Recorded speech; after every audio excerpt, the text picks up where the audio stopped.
Hi, welcome to Teaching Creative Dance. My name is Ella Magruder, and today the topic is called Process and Product. But before we get started, I want to talk to you a little bit about the arts in society and why it's so important that we consider teaching in a creative way within our dance classes. The problem is really a lot larger than it seems. Most people are not really aware of the value of arts. And so I think before you begin to even think about working with creative dance, you need to look at the value of arts in general to society. I hope by this time that you've had a chance to check the Americans for the Arts website, because on it you're going to find a lot of reasons why the arts are important from an educational, from a human, and even from a financial perspective. And most importantly, from a financial perspective in terms of funding for the arts. It's amazing to me that our economy had $135 billion worth of activity that was caused specifically through and by the arts organizations in our country. Now, this includes everything from Disney to any grant that someone might get in the schools or through another funding source. $135 billion per year, and $61 billion of that comes from the nonprofit sector.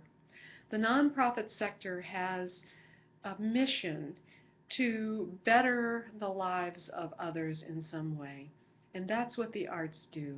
They better our lives by making us realize our humanity, how we can treat one another with respect, and help one another from all different sorts of ways. So it's really important for you to be able to verbalize and articulate why the arts are important. But I find, oddly enough, that just saying $135 billion worth of financial activity through the arts convinces most people that the arts need to be a part of children's education. Funding for the arts is available from a lot of sources, governmental and private. If you've ever gone to Indiegogo.com or Kickstarter.com, you can see how innovative entrepreneurial choreographers have gone online, presented their projects in written form, talked a little bit about what they want to do and how they want to present their dance, and then they get funded in these projects for thousands of dollars. It's amazing how much people want to see the arts succeed, because intrinsically a lot of folks understand why they're important. In this high-stakes world of testing in the schools, however, the job is a little bit harder. Also, in the outer world of politics, the arts are controversial because artists have the truth to speak, and often power doesn't want to hear the truth. So from many different perspectives, the arts are important and challenging to our society. Ways in which you can make a living in the arts in school and communities and arts organizations vary many different ways, but I talked about how $61 billion worth of financial activity in the United States is part of nonprofit arts.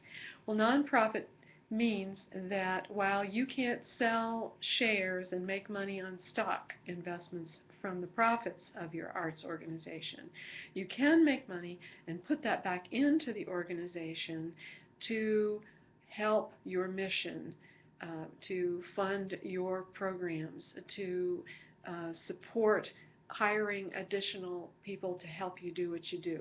You can pay the choreographers, that might be you.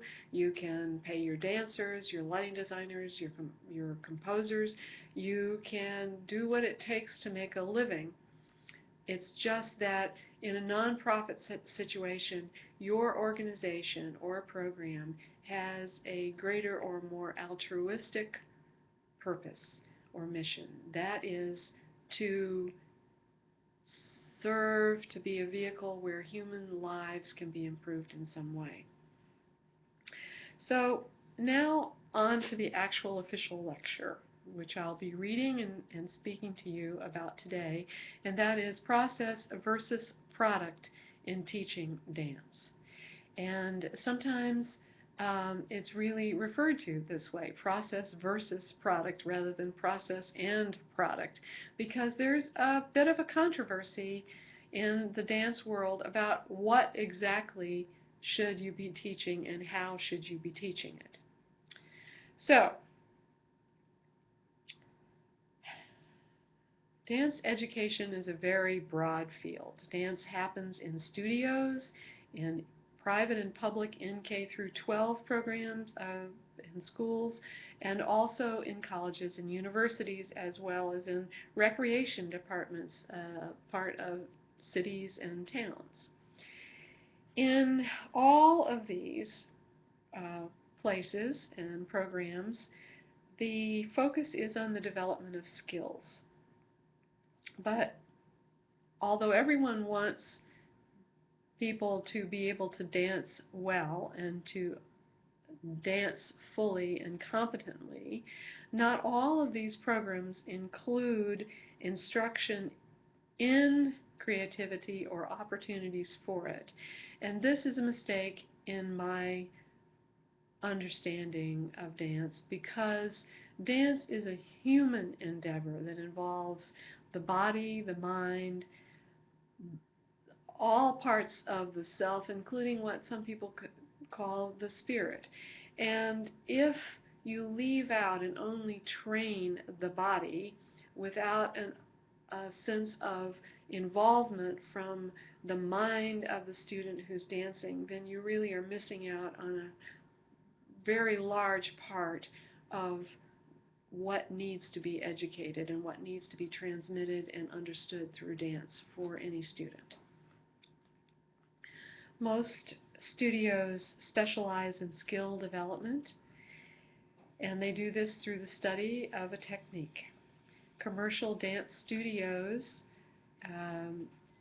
produce a product, actually, and this product is the skill or ability of a student to perform in one or more techniques. And this product can be labeled a good quality product or a poor quality product, and that's usually based on assessment from how students do in recitals or in competitions.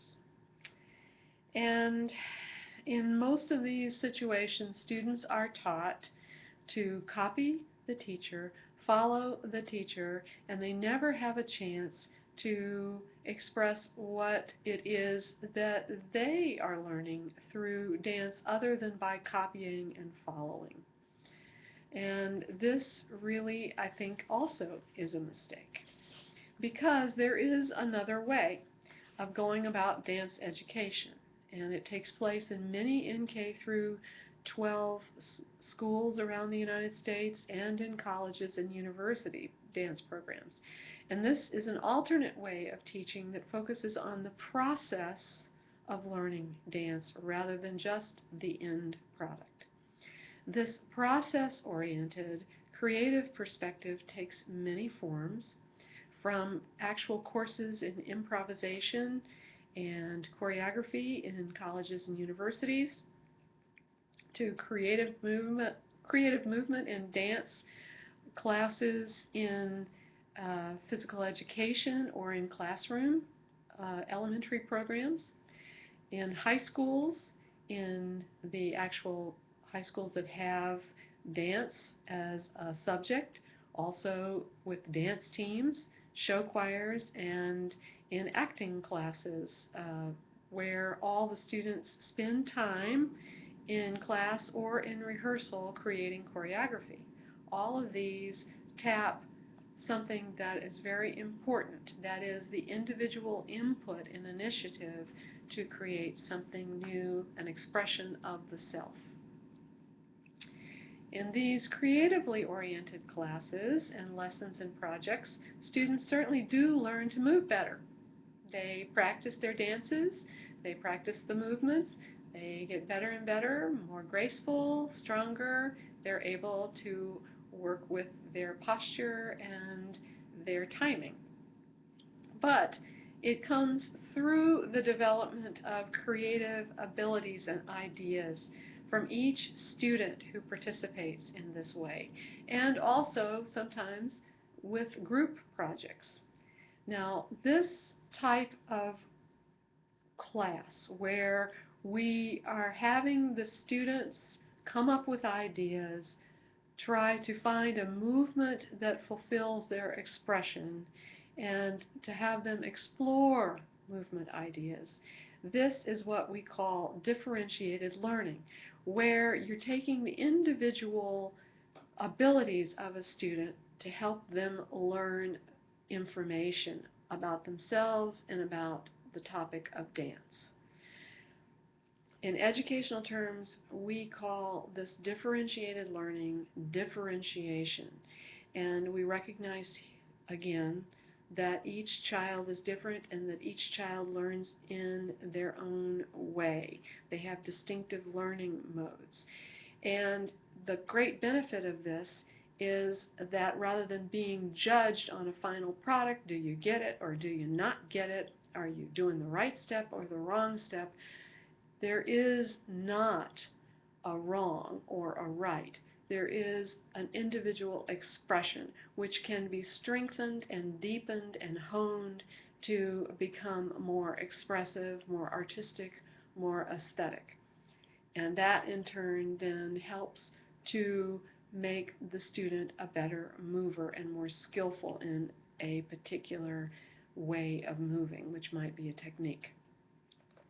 If we as teachers can move away from the follow me, copy me mode to include some creative, student-initiated work in our classes, we help our students connect with themselves in a very deep way that has meaning to them, so that they don't judge themselves as harshly about right or wrong steps, but they understand that they have something to say. They have a voice through their movement. Don't get me wrong, I'm not opposed to the follow me, copy me. I think that's a time-honored way of teaching dance, but it's certainly not the only way, and I don't think it's really the best way used exclusively. I believe we'll be much more effective teachers if we learn how to do this, which is the whole point of the rest of this course. When students work together collectively in a group to brainstorm or collaborate through dance, the benefit goes way beyond the understanding of just the self. It goes to an ability to be able to empathize and hear, listen to others, and to work with others. And this actually is the very basis of human civilization: to cooperate with others, to communicate with others. And we do it very well in a creative dance class. One of my former students, a dance major, Natalie King, taught dance in a public high school for 10 years in Arizona.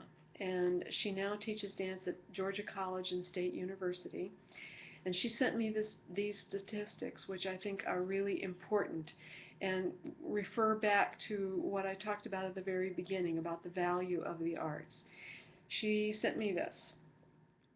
75% of Arizona business owners say their employees lack the ability to creatively problem solve on the spot. 90 to 95% of employees lose their jobs because they cannot effectively collaborate with their colleagues. What do we do in a creative dance class?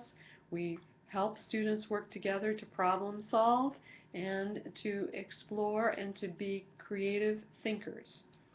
In other words, from this process perspective of teaching, we give students the tools that they will need to be better students in all of their studies, but very importantly, we give them the tools for success later in their lives. When they'll have to collaborate, they'll have to be innovative, they'll have to think independently, we give them the framework and structure to be able to do this.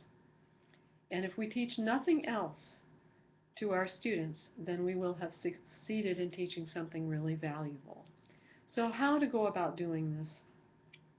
Well, for example, think of yourself trying to learn a skill, a turn perhaps, and you go through the process of trial and error, trying and trying and trying after the teacher has showed you, and you succeed or perhaps you don't.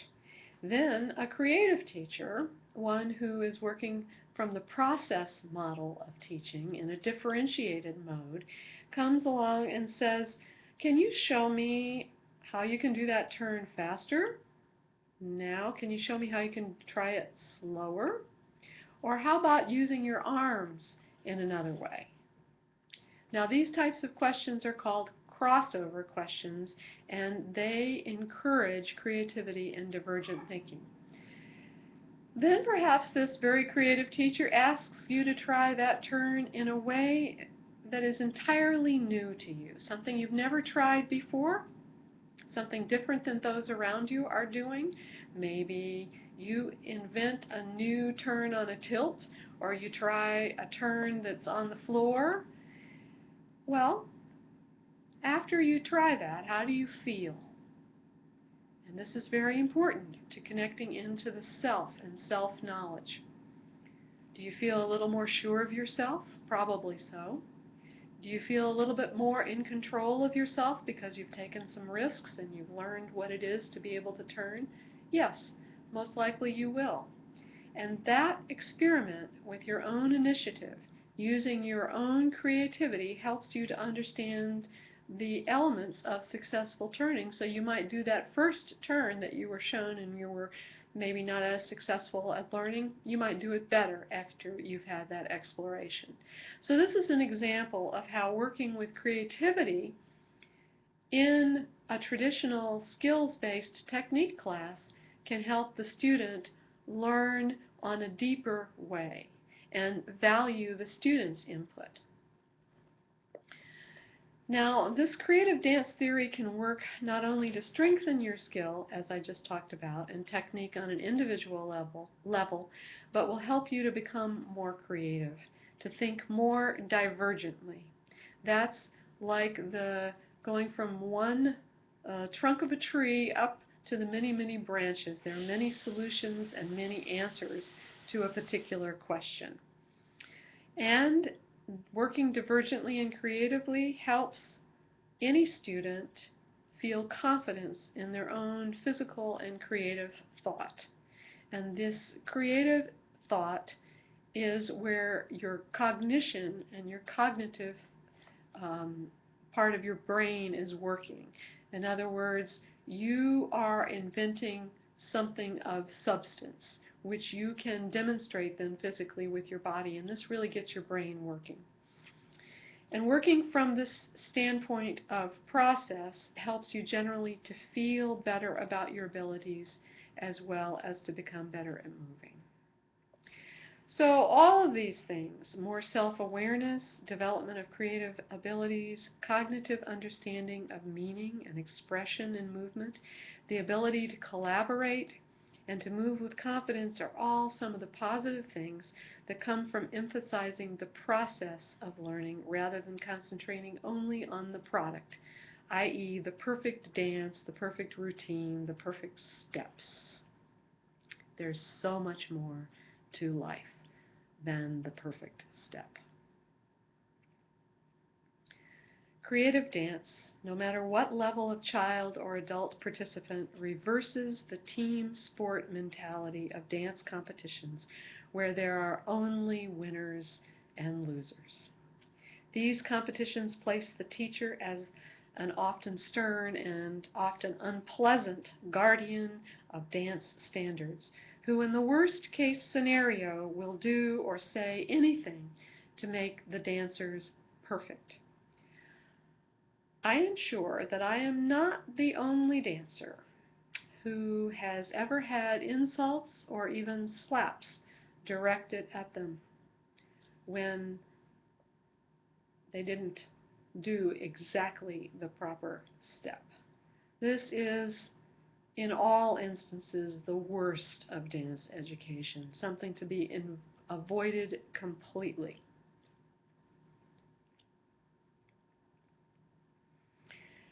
In a class with a creative goal, process is paramount.